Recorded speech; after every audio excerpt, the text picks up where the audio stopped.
This is Autoline After Hours with John McElroy and Gary Vasilash, episode 577 for October 28th of 2021. Jeep's Roadmap for the Future. Watch Autoline After Hours live at Autoline.tv every Thursday at 3 p.m. Eastern Time. That's 12 p.m. Pacific. You can subscribe to this podcast for free by searching for Autoline in iTunes, Stitcher, or YouTube. Autoline After Hours is brought to you by Bridgestone Tires, solutions for your journey, and by Magna.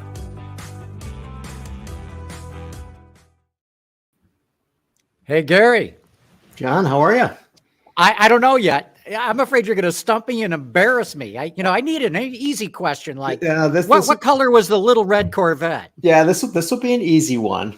But first I wanted to say, it just occurs to me that if this were back in the days of yore, given this week with Halloween coming up, we would ordinarily be wearing costumes right now. That's right. It was just like a flash from the past.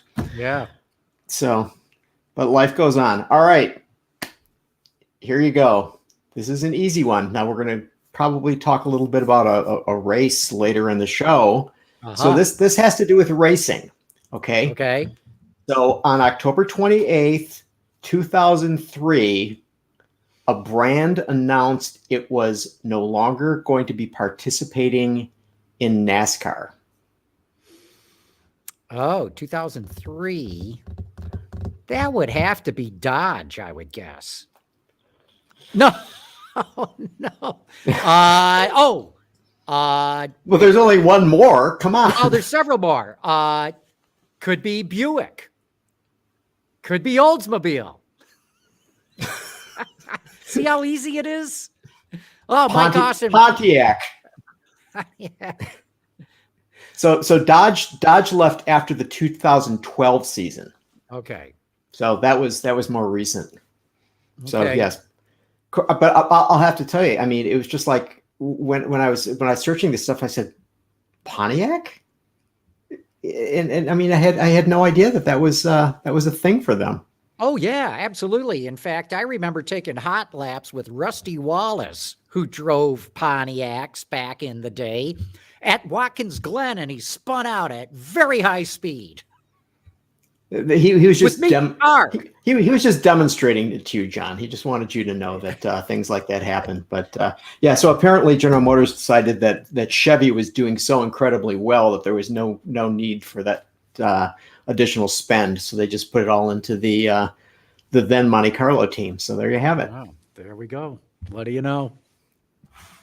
So someone I bet who knew the answer to that question is waiting in the wings. Mike Austin, Hemmings. Hello. Thanks for having me. Yeah, that was kind of lucky, but I was just thinking that Pontiac, that was right around the end of Pontiac, so they were probably, we didn't know it at the time, but they were winding down, sadly. Yeah, that's right. That was an early warning indicator when they dropped out of NASCAR. And then they got the axe when the whole bankruptcy thing happened. Tough times, but yeah, that was then, and this is now. And this is now, and we've got a success story to talk about on today's show. Huge success story. So let's bring in our special guest, Jim Morrison, the head of the Jeep brand in North America. Jim, great to have you back here. Yeah, great to see you guys, and a little bit awkward with all of the Hollywood Squares thing going, but I think great nonetheless to be on your show. I love what you guys do. So great to be back with you guys. Thank you for having me. Thanks for coming back. We got all kinds of questions from viewers and all too. So I'm just going to kick off the whole conversation with a question from Chas Orvis from Plainville, Connecticut, who wants to know, were you and your bosses at Stellantis shocked? And he says, pun intended, were you shocked with the success of the Wrangler 4xe hybrid? I think 4xe for us was a really well planned and obviously the key to that was Jeep performance. And I think I would say, we're happy with the results for sure. And we, we're thinking of it as a logical extension of four-wheel drive capability. And for me, over the years, every time you make a Wrangler more capable, it's a win in the marketplace. And when you look at the 4xe, it took us a little bit longer to get in the market, to be honest. But the way we employed the electric technology to add it up 420 pound-feet of torque instantly and quietly, we knew it was going to be a success as we had kind of been going through the development of it. But you're never really sure until the things get in the marketplace. But obviously happy with the results so far, and still yet to go. As we apply that 4xe technology, across the range for Jeep, and next up is going to be the new Grand Cherokee, and I've had some time with that Jeep, and hopefully it does as well as the Wrangler is in the marketplace here today. Well, Jim, let me ask you a question. John alluded to the fact that Jeep is a true success story, and so through the third quarter, you guys sold over 600,000 units, and account for almost half of all of the FCA US LLC sales in the U. Just you guys. How is this a thing? It's been great as we've watched Jeep go and grow, and really paying attention to our customers and giving them what they're looking for has been part of that success story, Gary. And I think, as long as we stay true to our brand and keep delivering, what they are looking for, we look to, keep seeing those results and continue to see the growth. And, Wrangler has been a great year for us, had the best month ever for Wrangler in the month of May, almost 27,000 Wranglers, an all-time record. And it just shows that, even as the country has kind of come through all of this hardship with COVID and everything, that everybody wants to get outside. They can't wait to enjoy the freedom and adventure. And what better brand, to capitalize on that than, here in our 80th year, we've been investing all our time and money for 80 years saying freedom, adventure, is the key to our brand. And now, America and Americans are looking to do that every day. And I think that's a big part of what's underwriting that sales success. Mike. Sure. I got a question. When you look at the future of Jeep, and you have this story that's built on heritage and built on going outdoors, at the same time, other companies are in all the segments are competing, or trying to compete. And some of that is, anyone can offer a terrain management system. Anyone can offer things like ground clearance. So how do you separate Jeep out in terms of, saying some of the things are the same here, but here's what makes Jeep special? I think part of that answer, Mike, is what the engineers do naturally. And the second part of that answer is the community. So because that's a really hard question, because how do you differentiate, when everybody else is trying to, offer vehicles like you. And I think part of what we do every time we touch a Jeep is we make it more capable. At the same time as we add technology and fuel economy and ride and handling. And as that's happened over the years, we have, really developed, our place in the marketplace where people expect to have, hey, that's the best four-wheel drive, or that's the best vehicle to take off-road, or that's the best vehicle to, go on a Jeep Jamboree with. That's the only vehicle you can take the doors and top off. And all of that kind of stuff is kind of inbred in what we do and what our engineers do every time they touch a Jeep. And then the nice part about that is because it is what the customers have been looking for, and because it's been unique in the marketplace, that's the customers have built a community around all of that. And, what other customers in the world, all wave at each other, and all the way, with Wrangler, it's almost a cult-like following, but those enthusiasts really drive the brand in a way that no other manufacturer, other manufacturers have tried. And I remember some manufacturers even tried to have people waving at each other, and it doesn't work. If a manufacturer says wave, like, the world won't wave. But, if the military back in 1942 decided that was a nice way to, when the other Jeep went by, to know that there was, a friendly in the Jeep, and your Jeep hadn't been stolen by, by somebody that shouldn't, that kind of naturally grows over the years and kind of propagates with the community. And I think that's what makes Jeep so strong is really the Jeep community. Jim, you sort of took on Ford recently here. You didn't like, or you don't think that they're doing anything that's really authentic with some of their product. I'm not talking Bronco, but, it's really been amazing that the rest of the industry has let Jeep grow and get away with it, to the extent that it has. Now you're starting to face some real competition, at least in the showroom. But it seems to me like you don't think that they're really up to the challenge of taking you out on the trail. Yeah, that got a lot of ink, didn't it, John? The nice thing about competition is it makes us all better, and it gives us a chance to emphasize what we've done with our vehicles and all of that great four-wheel drive technology that we put in our vehicles. So it's a nice way to keep pushing Jeep to new heights, we hope. So it's something that wakes us up every day and keeps us moving and motivated to make our Jeeps even better. And nice thing is our customers are right with us there every bit of the way and asking us to do more. And we'll continue to listen to our customers and keep driving Jeep capability to new heights. So what do you have up your sleeve? As Ford comes out with the Bronco, others are going to be gunning for you too. Ford's probably the first with a credible competitor. But I got to believe others are coming after you too. What are your plans on how you deal with this competition? I think the easiest thing or the hardest thing, depending how you look at it, John, because, having your own space in a marketplace is easy and it's hard, right? It's easy because, you can talk directly, but then it's hard because, when people see it successful, they copy and move in that direction. But the nice thing is, back to our customers, they're what's driving the Jeep brand. We're just the temporary curators of the brand.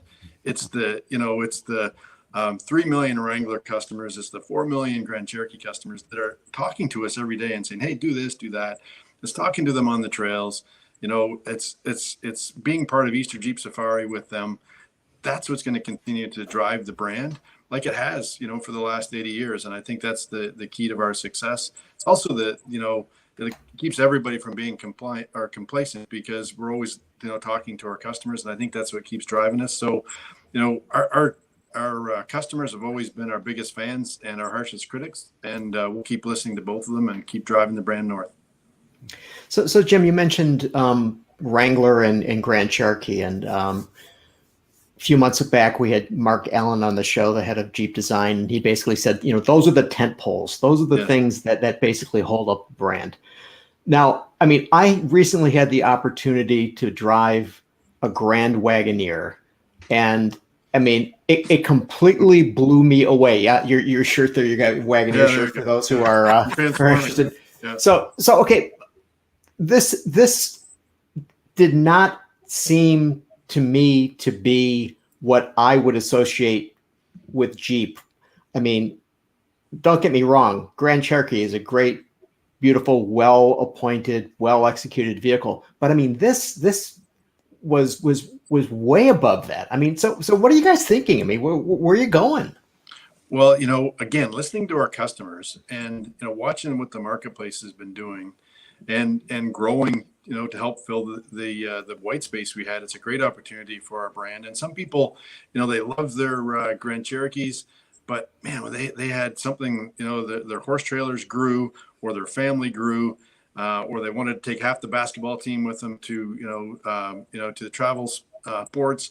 They needed something bigger, and they wanted to stay with us. And that's why Wagoneer is really a premium extension of the brand, because it's doing two things. One is it's our largest vehicle that we've ever offered, and we did that once with with the Grand Wagoneers that we stopped building in the 80s. But this is even a little bit bigger than that for the first time, even with 3 rows of seatings. But it's the luxury that's we owned it back then, with Grand Wagoneer, and we've been out of the marketplace with that kind of that premium space. So now we're proud to be back into it with the Grand Wagoneer, to both have all of that capability and all of that that premiumness. And of course, here in 2021, you got to do it with all the tech you can and all the safety you can and all the convenience you can. So you combine that all together with what I would say is submit to you, humbly, that it's probably the best interior that anyone does in the marketplace today, not just in our showroom, but you could take it toe to toe with anything at twice or three times its price, and it wins. The interior is absolutely phenomenal. And, it's got some great bones, and it rides amazingly. And, it's got 75 inches of screens, first time ever for, the ability to have Amazon TV. The passenger can watch TV, the kids in the back can watch different channels, and the driver can crank up his Macintosh, sound system and listen to 1,375 watts of surround sound. So it does everything you can imagine. And you can do that towing a 10,000 pound boat or horse trailer behind you with complete confidence. So, it's a lot of fun. Gary, thanks for pointing that out. It is, it took us a little bit longer. I think you remember when Sergio said we were first going to do it, and it took us a little bit longer to get to the marketplace, but we knew we had to do it right. And in keeping with what the Grand Wagoneer of the past meant. And then we're really happy to do that with this new offering. Yeah, you talk about the interior. I had my wife come outside and sit in it because I'm just like, you gotta see this. This is just unbelievable. Yes. Yeah, that's perfect. Credit to your team. Like $1 million. You've got the 24-way seats. You got heated and cooled and massaging seats. You're the second row. That's actually my favorite seat because you can sit in that second row. Heated, cooled, all the space in the world. It's got this really cool touch screen. You can play with all of everything that you want. You can grab a soda out of the cooler in the front. Everybody is happy. It doesn't matter. They don't want the trip to end. I've taken some long trips in the Grand Wagoneers, and it's amazing how fast the trip goes. Let alone our autonomy, our active drive. Man, it's amazing. You can just let that thing go down the highway. I won't tell you how fast I'd like to do it, but it's amazing. It feels like complete confidence inspiring the way the new active drive autonomy is working with that thing, and it's a lot of fun to drive and a really nice addition to the range for us. So going back to the competition briefly, the era of electrified trucks and SUVs and electrified off-roading is upon us. Yes. But the fully electric stuff is pretty heavy. So when you're looking ahead at Jeep's roadmap, how do you balance the concept of, tread lightly of, okay, you have an emission-free or tailpipe emission-free vehicle, but a lot of weight isn't necessarily good for trails? Yeah, Mike, that's actually what took us a little bit longer to come to it with Wrangler. And, you saw that with our 4xe Wrangler here today. And you saw a little bit of, some of the stuff we're testing with the Magneto concept we ran out of Moab this year. But you're right. That's the challenge, right? The nice thing about that is the instant torque delivery overcomes a lot of that. And the ability for Jeep to put all that power to all four wheels is really what is the game changer for us. Over the years, we don't really care what puts the power to the ground. We just need to make sure it powers all four wheels better than anybody else. And we like doing that. So you're right. Those are the challenges. And thankfully, so far, our engineers have been up to that challenge. And, the 4xe Wrangler is a kind of a peek under the tent of how 4xe is going to be the next 4x4, because with all that technology in play, certainly with all of that torque and the ability to do that with open air and quietness like nobody else can deliver in the marketplace today, that's what will give us the advantage here going forward. But lots of challenges for the engineering team, and that'll keep them working hard as we employ this stuff. So, Jim, we got another question here from one of our viewers, a guy named Trucker's View. And he's going to take us back to the Grand Wagoneer, and he's wondering, and the Wagoneer, is that going to become its own brand? Could you do a brand extension of that as you guys look where you could go in the future? Wagoneer is certainly positioning itself as an extension of Jeep.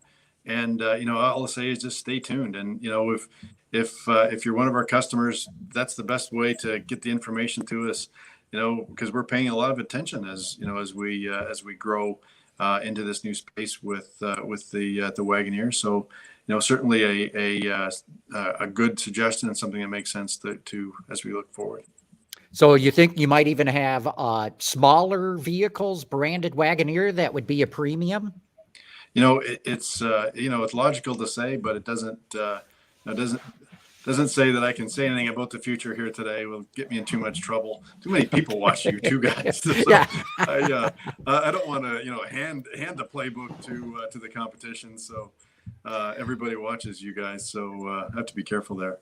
Fair enough. So let me ask you a different, somewhat related question. Okay, so John alluded to the fact, and Mike alluded to the fact that there are more companies, more brands that are bringing Jeep-like vehicles to the market.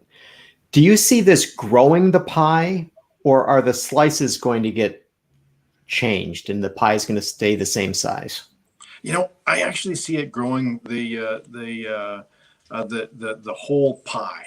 Certainly, as we've seen kind of the macro trend of, people leaving cars and moving into SUVs.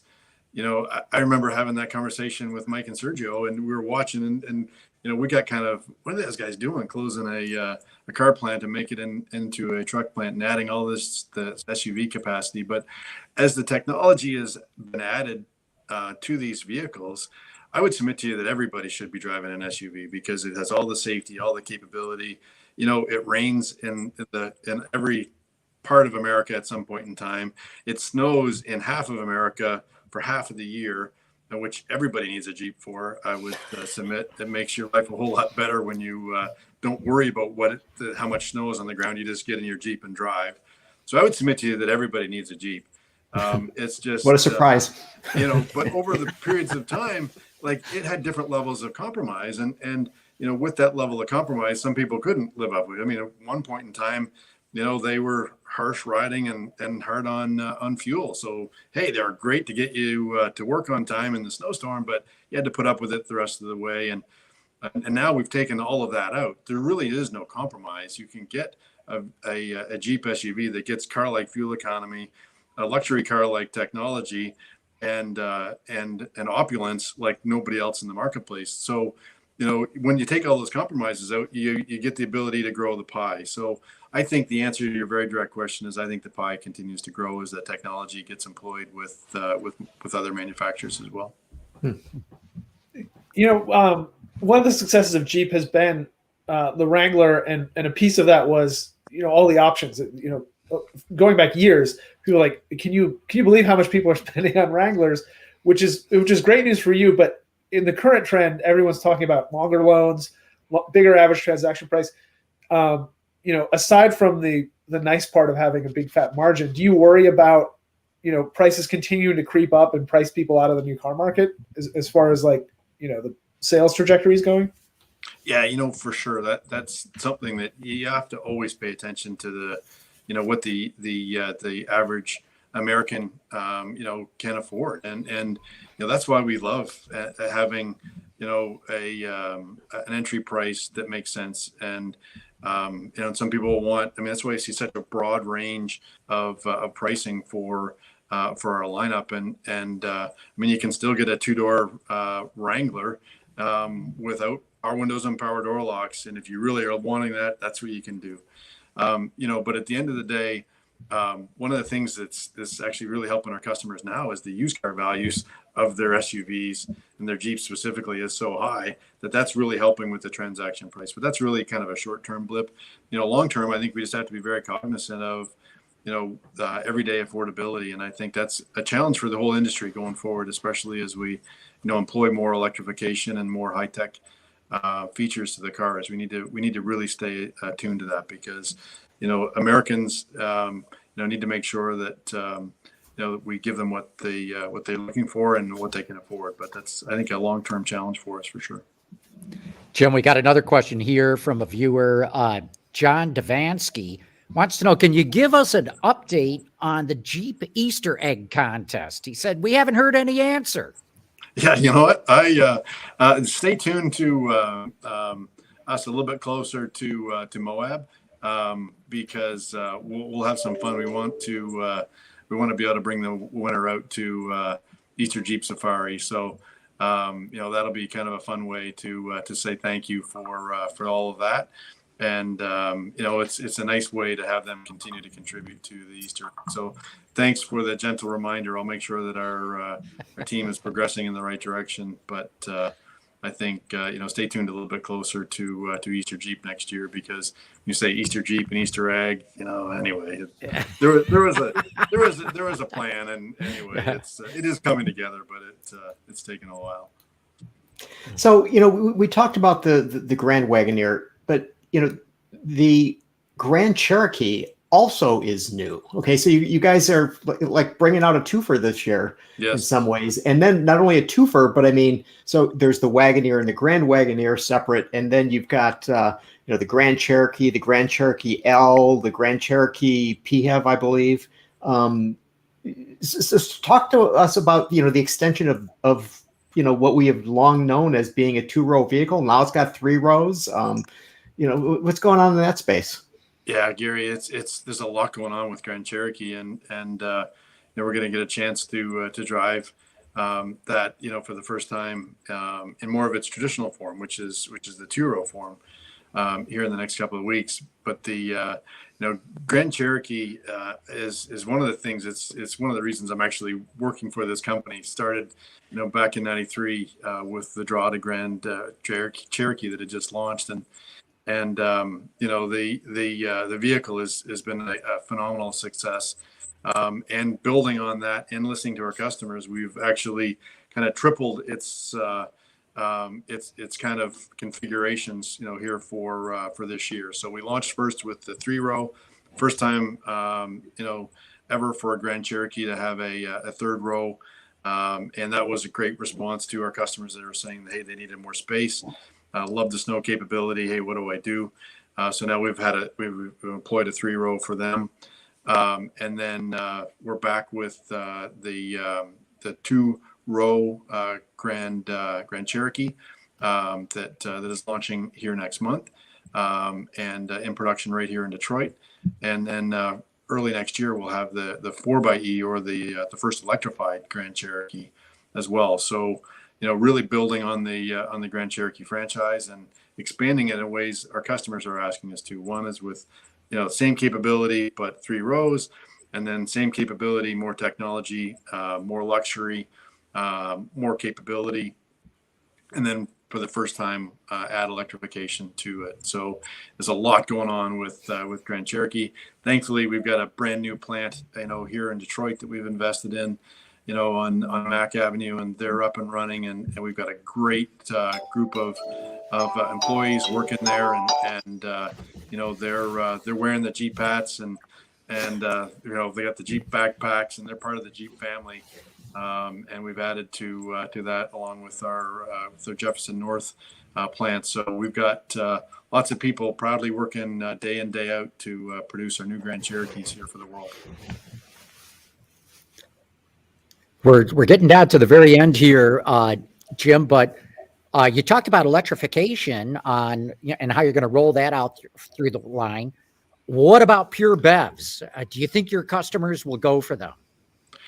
I think the answer is absolutely. And I can tell you that the Magneto concept that we ran out in Moab last year was a great test and a great way to get input from our journalists that are really strong advocates of the brand and really understand the market, and then more importantly, get great feedback from customers to see if they're looking for. And we've got some great positive, and again, driving an electric vehicle in complete quiet with the doors off and the top off, up a hill that's delivering with all of the torque that's instantaneously available with that electric technology is going to be a bright future for Jeep. That's for sure. Well, good. With that, we're going to wrap it up. But Jim Morrison, thanks so much for coming back on the show. Great to hear where Jeep's going in the future, and the future is pretty bright. Thanks, Jim. Guys. Take care. Well, good. We're going to take a quick commercial break, give a shout out to the sponsors that make this show possible, and we'll be back to talk a lot more about what's going on in the automotive industry.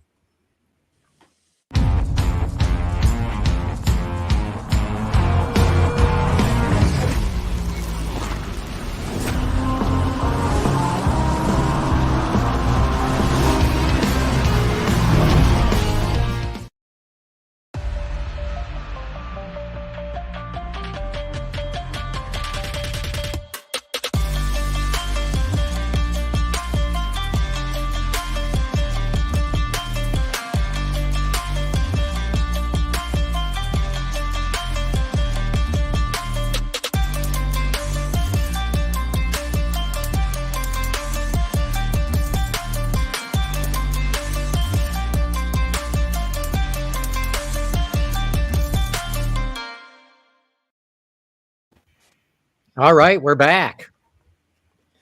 They are really doing quite a bit there at Jeep brand. It's amazing. I think if I counted right, they have 8 models now. That's a lot. I mean, for the Jeep brand, that's a lot of models.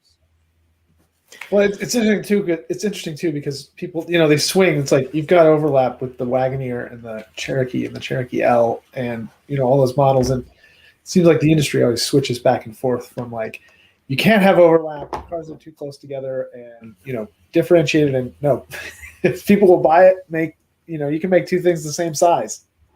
Yeah, and, but I seem to be succeeding with make everything.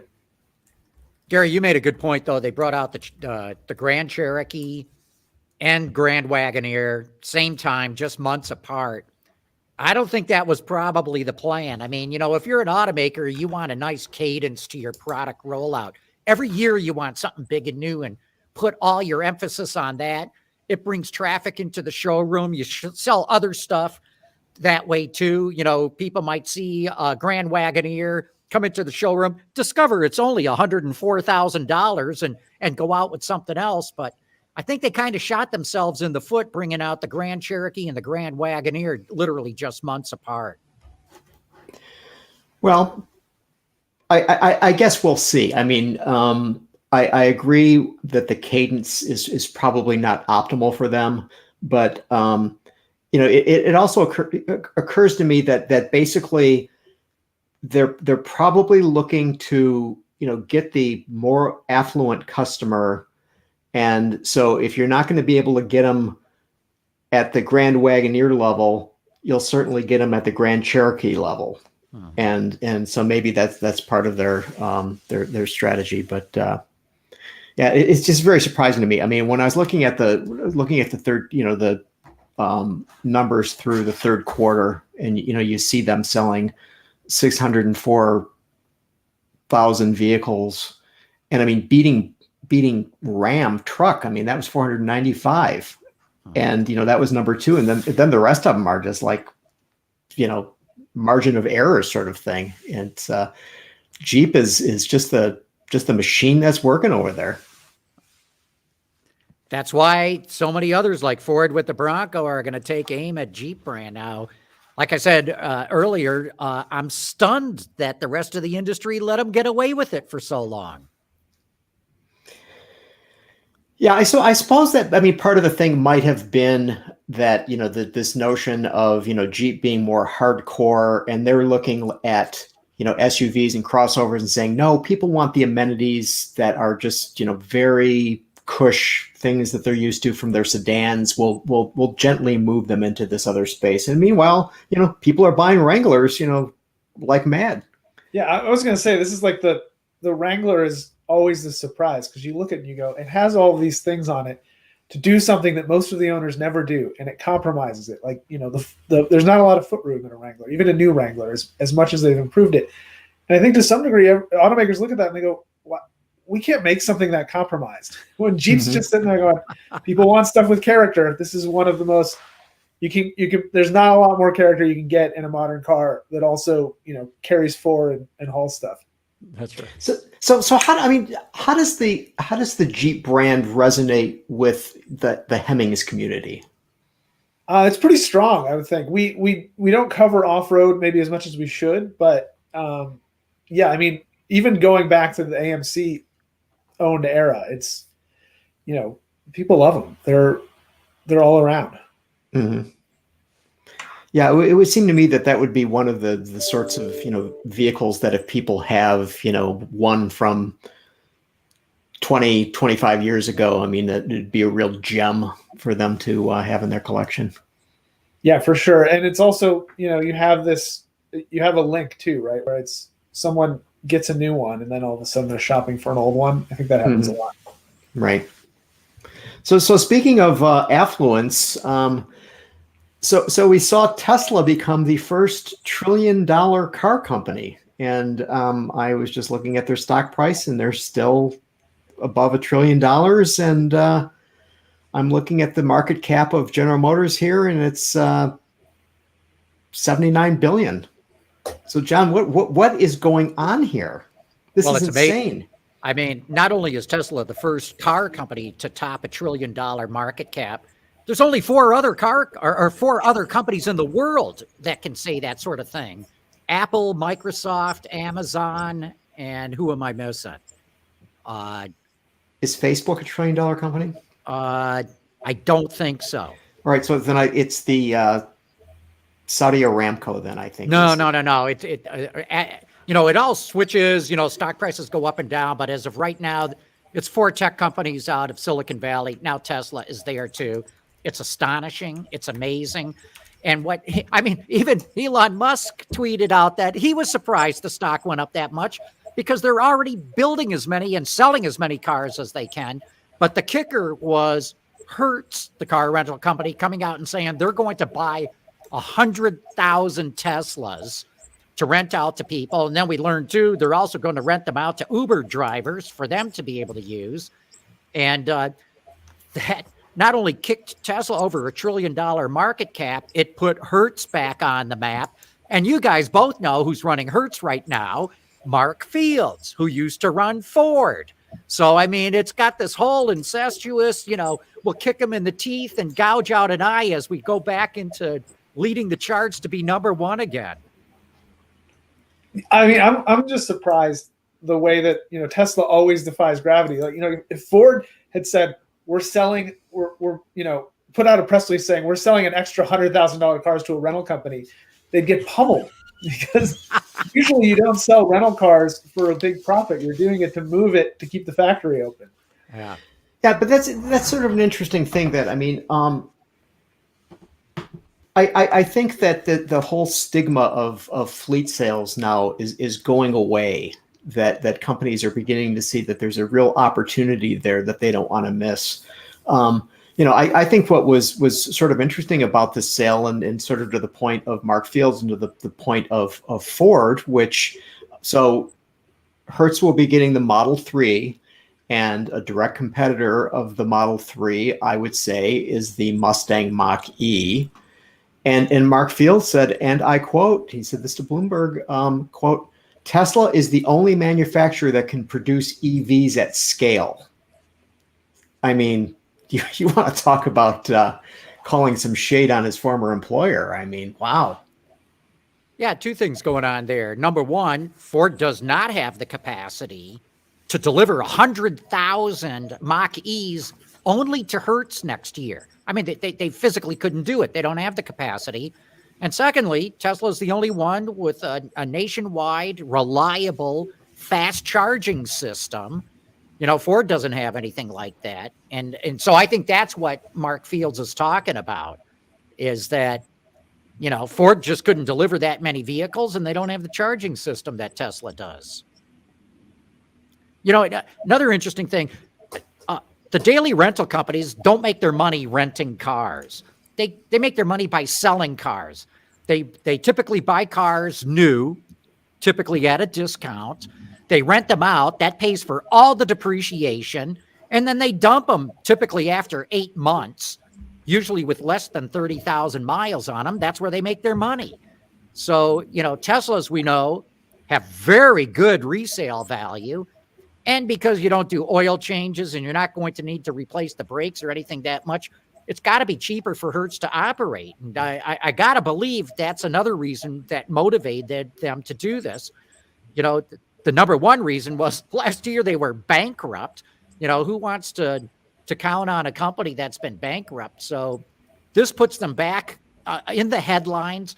They hired Tom Brady to do, television commercials about it. I think it's a huge win for both Hertz and Tesla. Yeah, I think too, when you think of, the Tesla. Well, one of the things that I wonder about. Oh, go ahead. Go ahead, Mike. You start first. The Tesla's kind of a novel thing too. So, again, getting out of the normal thought about fleet sales is, yeah, you have something that's getting all these headlines, and you look at overall EV sales, it's not a huge chunk of the market. There's a lot of people, if they're traveling, maybe even not, they'll be like, you know what? Yeah, I'll spend a day trying out a Tesla. So, if you're looking at Tesla's future and Tesla's stock, it's like they've just instituted a huge test drive program for a company that typically doesn't have dealerships and doesn't stock inventory. So that is kind of brilliant. Yeah. The one thing though is, as you guys know, it's not easy just to jump in a Tesla and start driving if you're used to a traditional car. Adjusting the mirrors, adjusting the seats. I mean, simple things like that. You got to know what to do in a Tesla, and it's going through the screen, and then you use the roller wheels on the steering wheel to adjust those sort of things. So my question really is, how is Hertz going to get these people ready just to be able to drive off the lot in this car?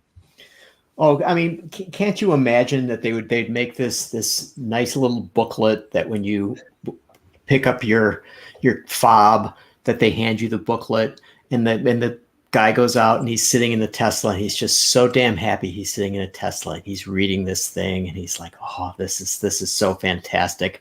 And if you put him in any other car, he'd be bitching. It's like, I got to get out of here. I got things to do.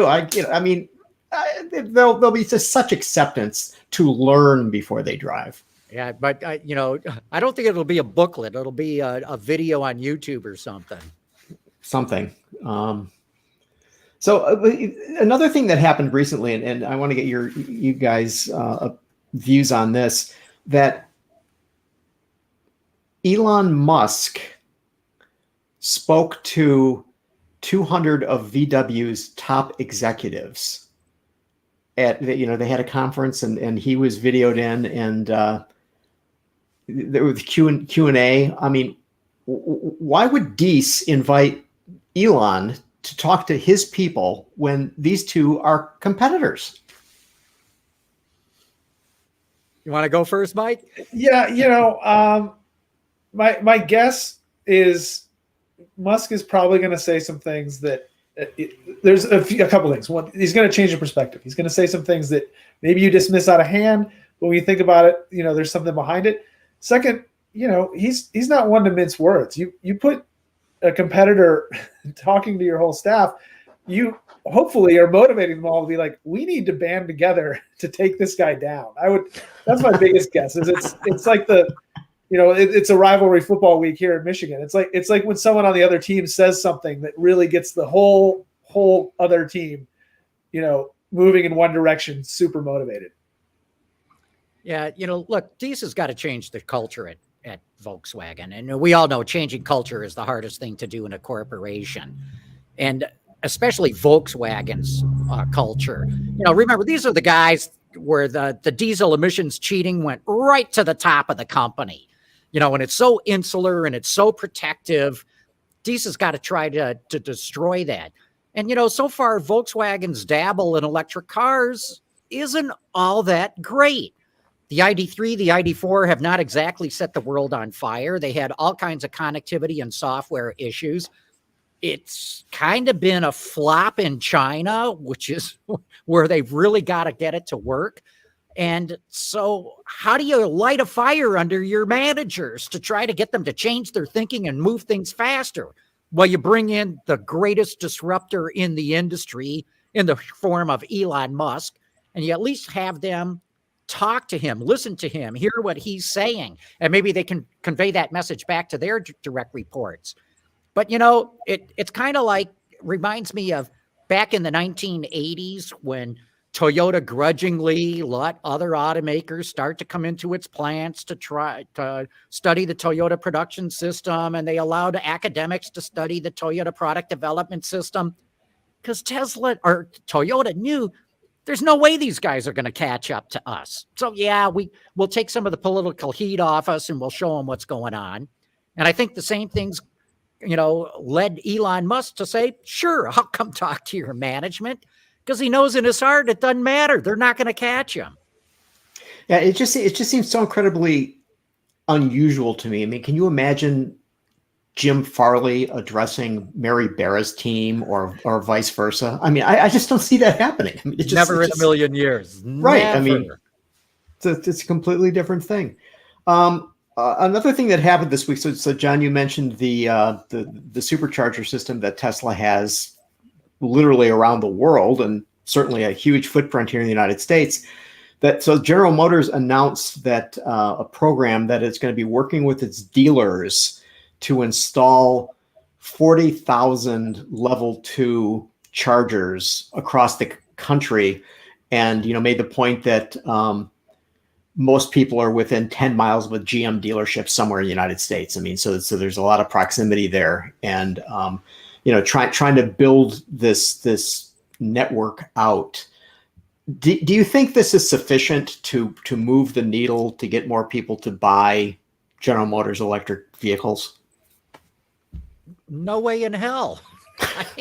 I mean, this effort pales in comparison to what Tesla's already done. And to come out with a bunch of level 1 chargers, maybe some level 2s at the dealers. Oh, they're all level 2s. Okay, at least that's a right step in the direction. But that's not even close to being enough. And this is where the traditional automakers are really losing it. In fact, I would throw the electric utilities in there.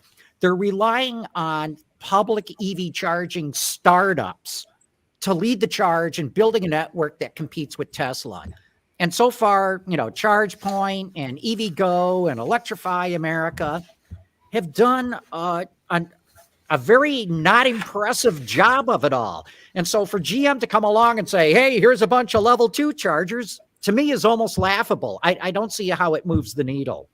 Yeah, I mean, that's madness. Like, you live 10 miles, level 2 charger, you're not going to drive. People are charging at home. The brilliance of the supercharger network, besides the fact that it's large and generally reliable, is that it's all fast charge. So it solves a little bit. One problem that hasn't been solved is people that live in apartments or dense city centers. Where are they going to charge? Well, if you can fast charge once a week, that eases that a little bit. Otherwise, or if you can fast charge, you can go on a road trip. GM's plan solves neither of those two major issues that I think are holding back EV adoption. Who's going to take their car to the dealership to park it for 8 hours for it to get a full charge? No one's going to do that. So is it conceivable that this actually, instead of being a step forward, is a step backward? Meaning that you would have all of these installations, and then as you're saying, John, about the EV charging startups, that are putting a bunch of, that there'll be some level 2 and some fast chargers, but by and large a mixture along the way that people are going to say, this is ridiculous. I don't even want this, because it is, as you say, Mike, it's a 8-hour ordeal to get this thing charged to the level 2. So suddenly we'll have a whole landscape will be dotted with these things that nobody's using. I mean, Nissan did that with the Leaf. GM's saying we're going to have the plan that Nissan did 10 years ago when they launched the Leaf. Yeah, I don't think it's a step backwards. For hardcore EV lovers, it's laughable. But for the general public, it's actually a good step. The general public is going to go, oh, great, there's going to be chargers at every dealership.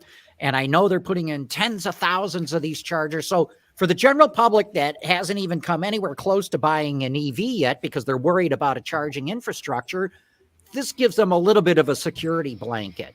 But like I said, in the big scheme of things, it doesn't really move the needle. How many people want to go back to their dealerships?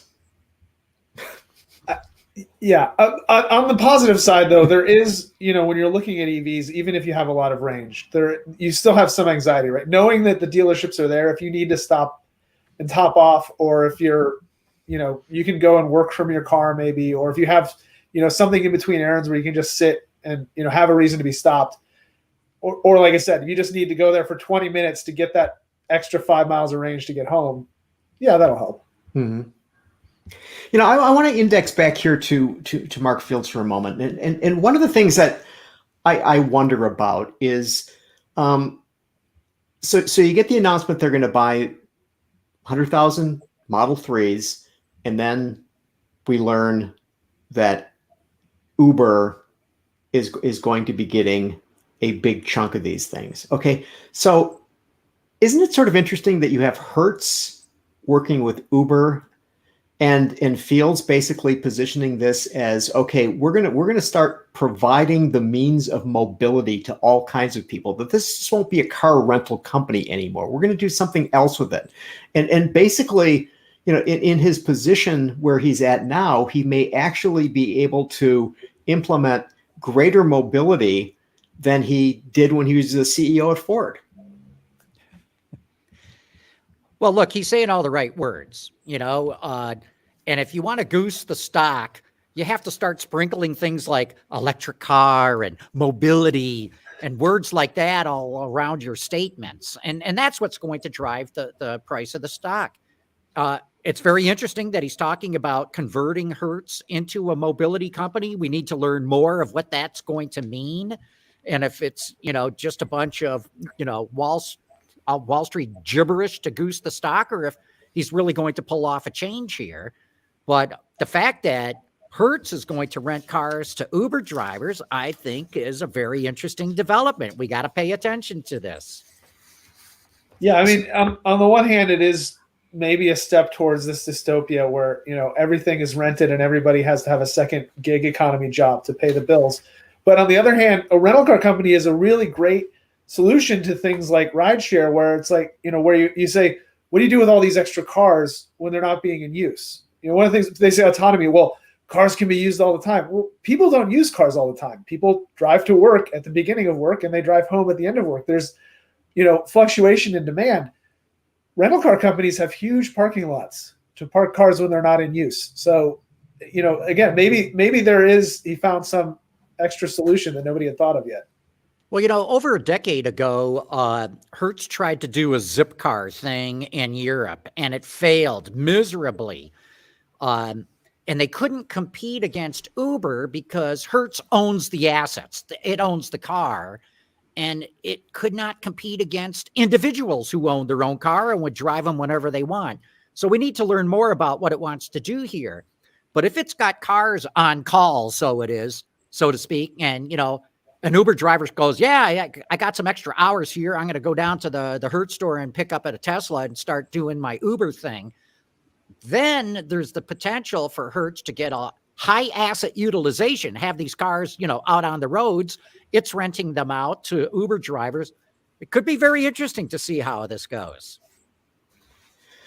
Mike, you were mentioning to Jim Morrison about the price of vehicles. And so KBB came out, and now it is north of $45,000 for the average transaction price for a vehicle. I was reading a story today in the Washington Post, and it was talking about how used cars are now averaging over $26,000. Where do you see this going in terms of people getting cars at all? I don't know. And that's the biggest question I have now. Like, anytime I talk to any of my other friends in the industry is, what is the solution here? Because not only do you have the prices going way up and the used prices going way up, you have these cars that are increasingly more complicated and essentially getting mechanically totaled when they get to a high mileage and some major component goes out. You're already seeing this on European cars that had some of that complication and higher component price earlier than the whole market.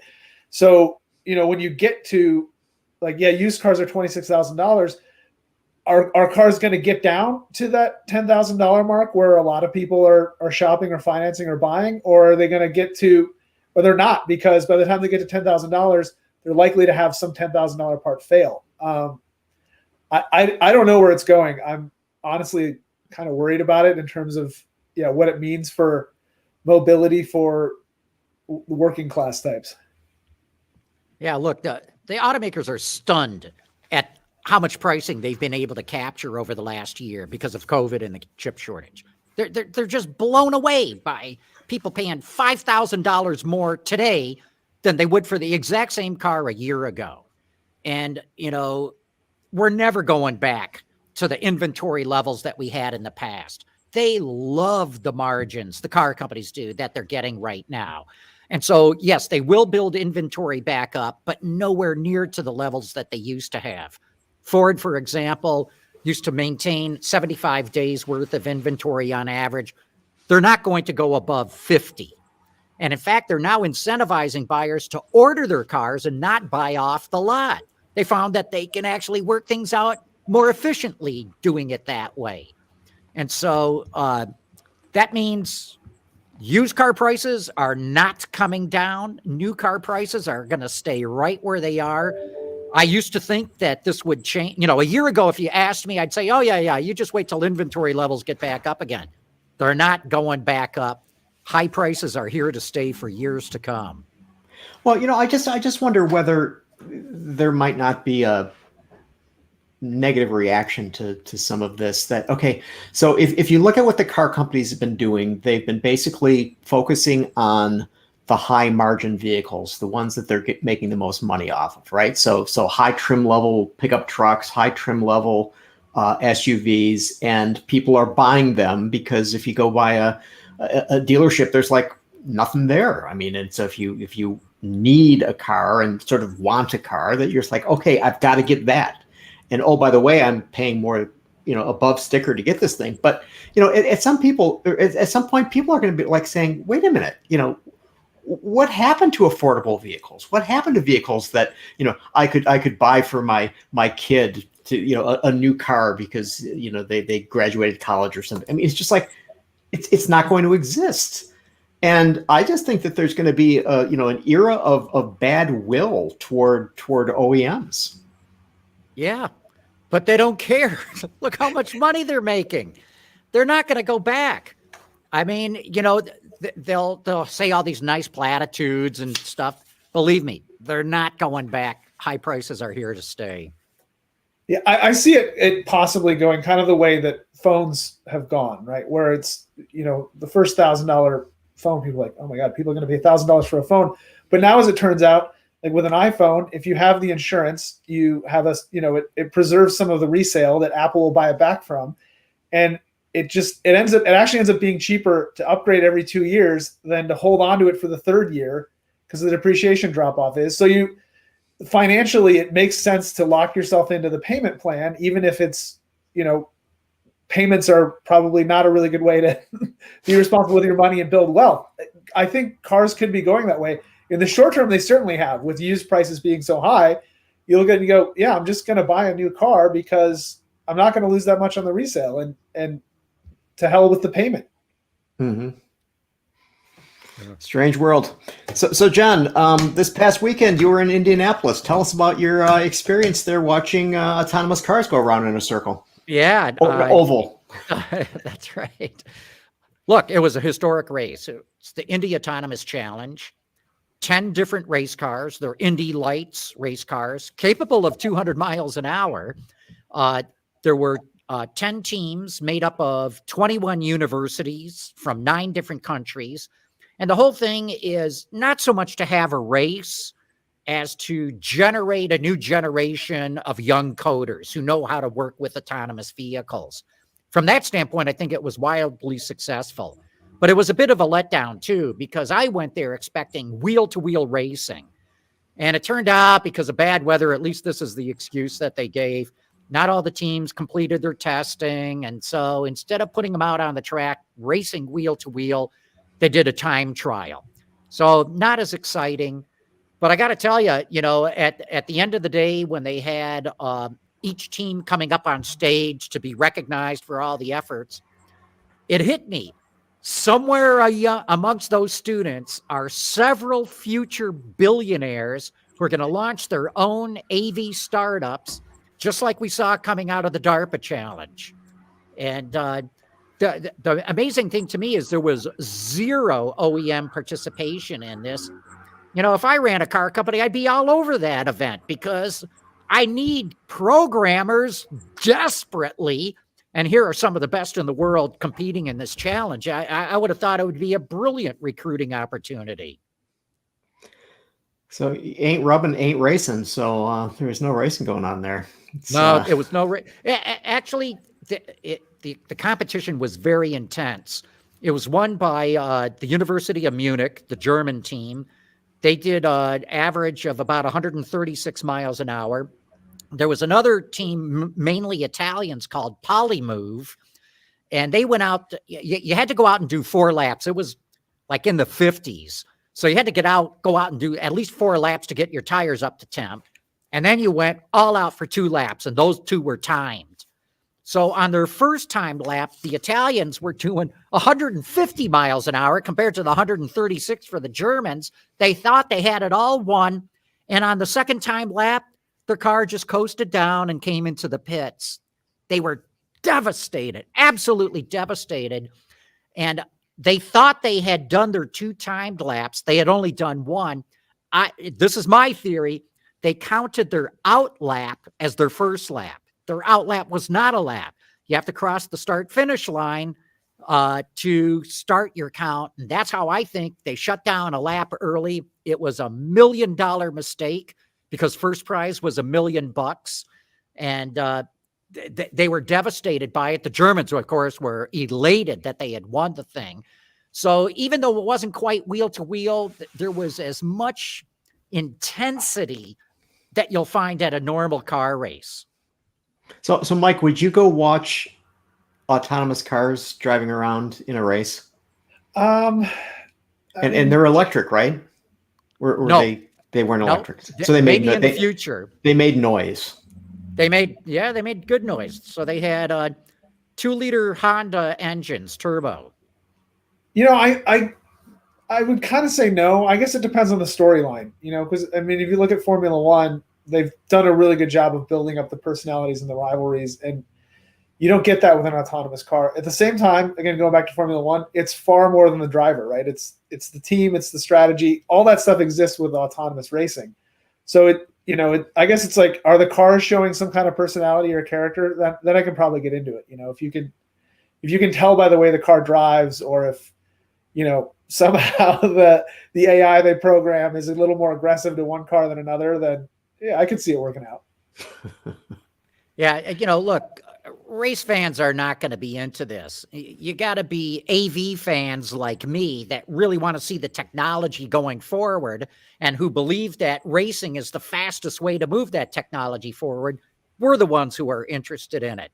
It's never going to be, you know, get great ratings on television ever. Never can tell. I mean, stranger things have happened. So Mike, I want to get a sense from you, you know, to get back to, you know, the audience, the people that you know you communicate with on a regular basis, providing content to the Hemmings community. I mean, what are the things that they are interested in now? I mean, has COVID changed that at all, or is it just simply going forward in a direction that you thought it would be if we were talking 2 years ago? I don't know if COVID has changed it too much. I think there's greater interest in classic cars. I think COVID has accelerated that a little bit, maybe, whether it's the change in work habits or people just, you know, deciding that they want to, like, you know, get out into the open on vacation, or, you know, that stop waiting to live their life. So I don't think COVID has changed much, but the surprising thing to me is how much people are kind of with it for the future. You know, that there's always people that say, I'm going to drive a manual till I die.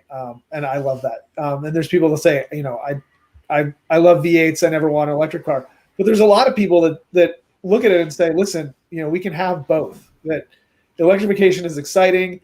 It's going to have interesting things. You know, cars will still be collectible, I guess, is the most surprising thing to me. And I don't think much of that has changed.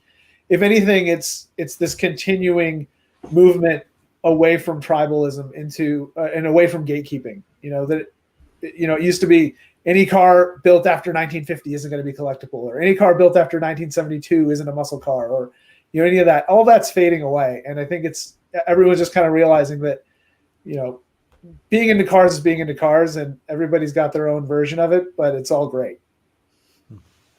Do you see any demographic shift? I mean, are younger people coming into it, or is it basically like AARP members? I mean, what's the dynamic?